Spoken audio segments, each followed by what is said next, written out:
From Hollywood, it's time now for... Johnny Dollar. This is Tony Ricardo. Oh, I've been hoping to get in touch with you. Did you receive my note? Was that your polite threat to kill me if I don't leave Carol Sharp alone? Yeah, I received it. And I have a sneaking suspicion the police department might be interested in it. No. Oh, please, I guess I acted a bit hastily. Perhaps you let me talk to you. You want to take the threat back? That still stands. Then you don't leave me much choice. Talk to me first. Believe me, you won't be sorry. But I might be dead. Is that it? I want to see you. Can't do it now, but where can I reach you? Sunrise 3, 9970. Okay. Meantime, don't get trigger happy.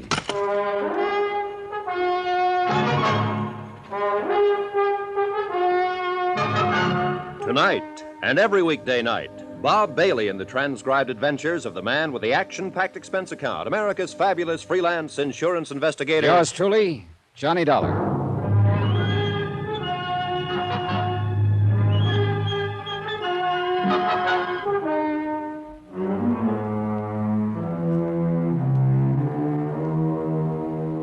Expense account submitted by Special Investigator Johnny Dollar, location New York City, to the Universal Adjustment Bureau, Hartford, Connecticut. Following is an accounting of expenditures during my investigation of the matter of the medium. Well done. Expense account item 7, 85 cents. Cab fare from the Bell Towers to the 18th Precinct Station and Sergeant Randy Singer. So, you met Carol Sharp, huh? Yep. I put on an act that would have done credit to the Theater Guild. Told her she looked exactly like a girl I dreamed about as a kid, a girl named Carol. Oh, Lord, she swallowed it? Not only that, but she gave me a lecture on veridical dreams and allied psychic phenomena. You deserve an Oscar. Also, she wants me to go with her and see this Madame Morgana. Oh, good. When? Tomorrow night. Well, you're not figuring on skipping tonight's seance, are you? No, not a bit. I want to find out what this stuff is all about, so I'll be prepared for tomorrow. This dame you have lined up pretty good? She's got a big following. You ready to go? Oh, wait a minute. You said you had the file on Tony Ricardo. Oh, yeah, here it is, waiting for you. Anthony Ricardo, alias Ricky Marino, alias Tony the Tip. Here's his picture.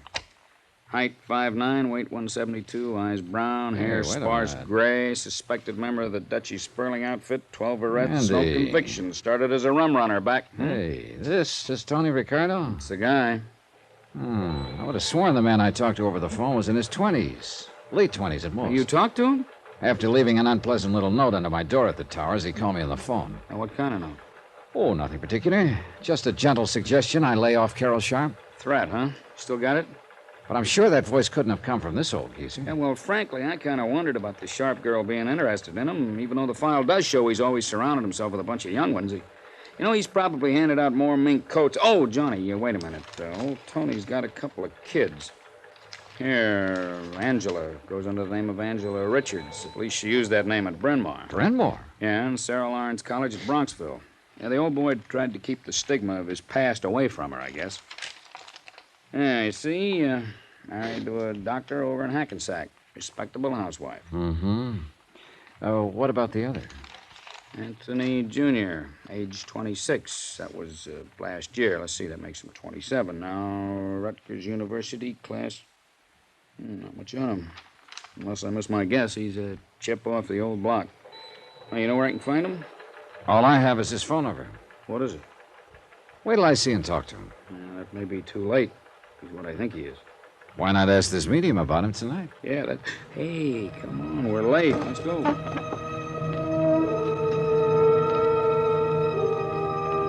Item 8, $1.20, cab to an old brownstone house somewhere over in the West 40s, way west, in a district that had seen better days. We were greeted at the door by a tall, gray-haired old gentleman dressed in black, except for his white gloves, that somehow reminded me of a pallbearer. Come in, Mr. Singer and Mr. Dollar. Clarabelle is about to begin. Psychometry is the mood this evening. Follow, please. How do you know our names? Oh, I had to give them to him when I made the appointment. Now, what's this psychometry bit? You'll see. Oh, wow. That music gives me the creeps. Yeah, Shh. Into the temple, please. And be seated. The temple turned out to be an old dining room. Bare wooden floor, heavy drapes over the windows. And as nearly as I could see, a bunch of chairs around in a circle filled with people. The sockets in the ancient chandelier that hung from the ceiling had red bulbs in them that barely glowed. We could hardly see a thing, although I'm sure the light went up very slightly when we made our entrance and then down again, as though somebody was controlling it with a rheostat. Our eyes were almost used to the semi-darkness by the time we seated ourselves in the circle. Nobody spoke, and the weird music from that scratchy record was beginning to get on my nerves or put me to sleep or something. I'm not quite sure what. Then, suddenly, there was a flash of light and a puff of smoke, and so helping... What the sound? Randy! Shh, quiet. This is all part of the act. Shh. Greetings. Greetings, friends of the unknown, friends of the mystics, of Botan the Indian boy, and the seventh son of the seventh son of Harishnu the mighty. And there she stood, in the center of the circle where the flash had gone off.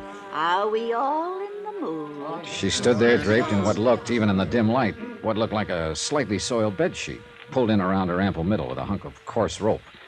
She wore a sort of turban, or maybe it was just an old dish towel wrapped around her head.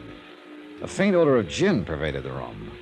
I guess her feet were bare, for she made no noise as she walked slowly around the circle, holding on a shallow metal tray. Taking a collection so soon, I wondered? Each of you place upon the tray some object very close to you, something you have had a long time that has become a part of you. Huh? Shh, you'll get it back. And if the spirits are with us, and there are no dissenting minds among us, if Botan, the Indian boy from the world beyond, is willing to act as our control, we shall learn many strange things this night. Place something close to you upon the tray. Will this watch be on? You must not speak, but keep the mood.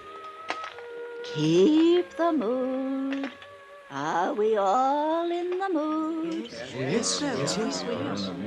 And now, dear friends, while I meditate and establish contact with the spirit world, Hemingway will pass among you for the tiny assurance that you join us in all sincerity.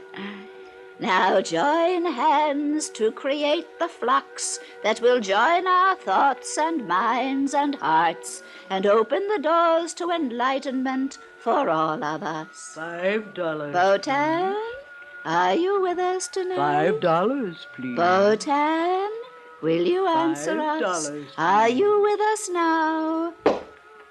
Is that Botan that answers our call, or the little sister Hyacinth? Ah, it is Botan. We may begin. I hold this ring. I feel the paramagnetic forces arising from it. This belongs to a businessman south of here.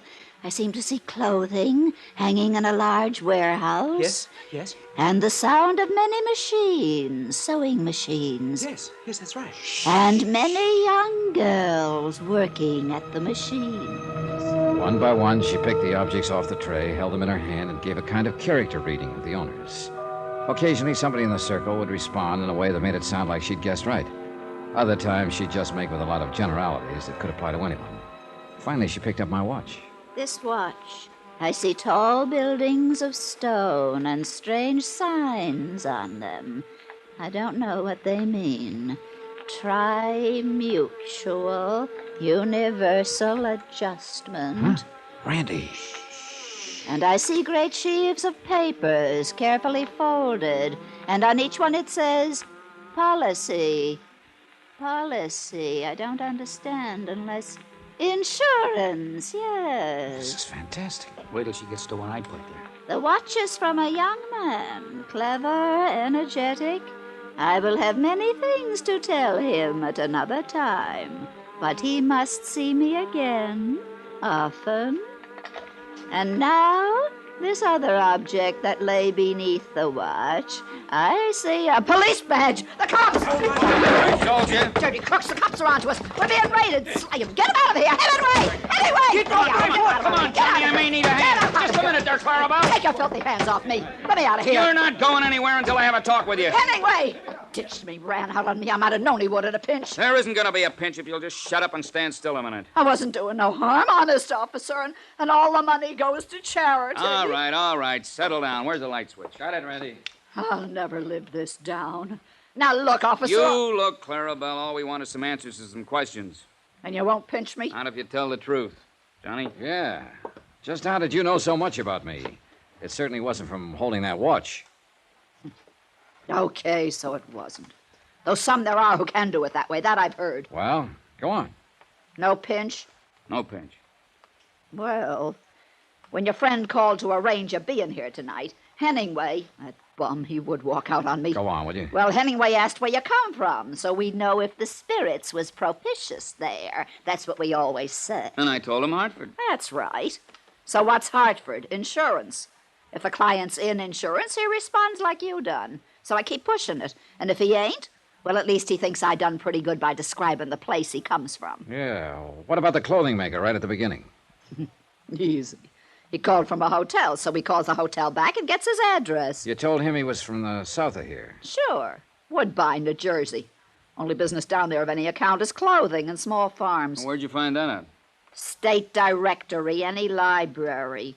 And anybody could see he was a businessman, not a farmer. Well, I'll be. And hooking him that way tonight, you could have had him coming back as long as he could afford it, huh?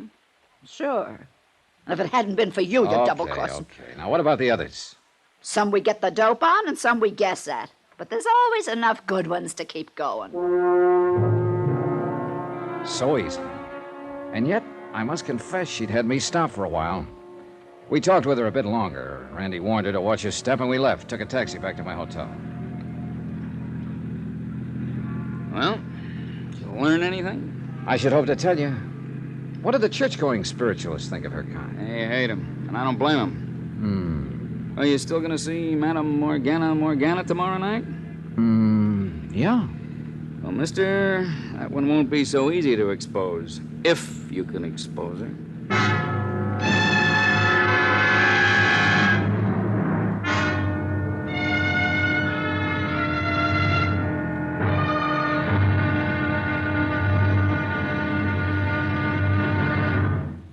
Now, here's our star to tell you about tomorrow's intriguing episode of this week's story. Tomorrow, the medium well done appears. Join us, won't you? Yours truly, Johnny Dollar.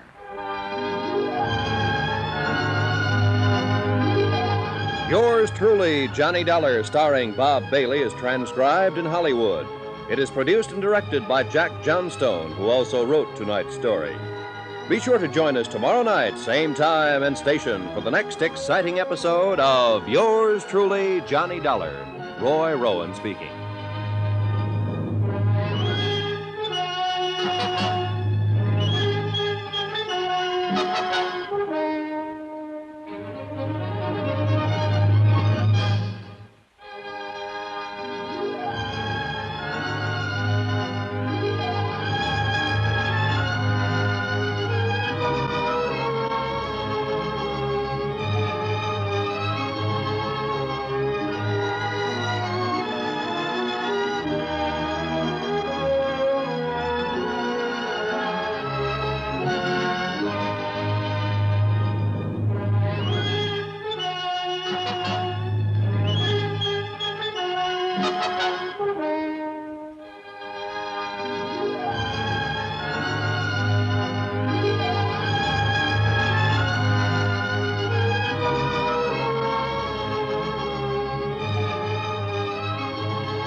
You've been listening to the OTR Gold Network. Find more classic radio at otrgold.com.